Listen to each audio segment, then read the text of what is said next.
একদিকে সোনা রোপা থাকে স্টেজে, অন্যদিকে দীপা জানতে পারে ভয়ঙ্কর বিপদের কথা। দীপা জানতে পারে যে স্টেজের আশেপাশে বম রাখা আছে, যে কোনো সময় ভয়ঙ্কর একটা বিপদ ঘটতে পারে। এটা ভেবে দীপা যখনই ছুটে আসে তখনই দেখে স্টেজে সোনা রোপা, যাদেরকে দেখে তো দীপার মাথা খারাপ হয়ে যায়। দীপা বলে, না, এটা হতেই পারে না, আমার দুই মেয়ের কিছু আমি হতে দেব না, আমি বেঁচে থাকতে ওদের কিছু হবেই না। অন্যদিকে সূর্যের কানেও খবরটা যায়, সূর্যও জানতে পারে যে এখানে অনেক ভয়ঙ্কর বিপদ ঘটতে চলেছে। যেটা শুনে সূর্যও ছুটে এসে দেখে দীপা সোনা রূপাকে বাঁচানোর জন্য ছুটে যাচ্ছে। আর এটা দেখে সূর্য বুঝতে পারে যে যদি একটু পরিবর্তন হয় তাহলে দীপাও আঘাত পেতে পারে, দীপারও অবস্থা অনেক খারাপ হতে পারে। বলে সূর্য নিজেও ছুটে যায় দীপাকে বাঁচানোর জন্য।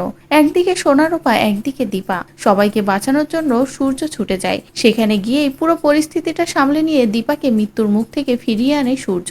যেটা দেখে তো সকলে পুরো অবাক হয়ে যায়, কিন্তু সোনা রূপা ভীষণ খুশি হয়ে যায়। অন্যদিকে কবিরও। এরপরেই সূর্য যখনই দীপাকে বুকে জড়িয়ে নেয় তখনই প্রবীর, লাবণ্য, এমনকি কবির সকলে একই কথা বলে যে আজও দুজনের মাঝে ভালোবাসাটা আগের মতোই আছে, দুজনের মাঝে ভালোবাসার কোনো কমতি নেই। তবুও ভুল বোঝাবুঝির কারণে একজন আরেকজনের থেকে অনেক দূরে। এদিকে বাকি সব মানুষরা এসে জড়ো হলে তখনই কবির সকলের সামনেই বলে, আমার ছোট্ট বোনটাকে বিপদের হাত থেকে বাঁচিয়ে নিয়েছে সূর্য। ভয়ঙ্কর একটা দুর্ঘটনায় আমি আমার ছোট আদরের বোনটাকে হারিয়েছিলাম, আর সেই বোনের জায়গায় দীপা ছিল। আজ যদি দীপার কিছু হতো আমি হয়তো সহ্য করতে পারতাম না, কিন্তু ডক্টর সূর্য ঠিকই দীপাকে বাঁচিয়ে নিয়েছে।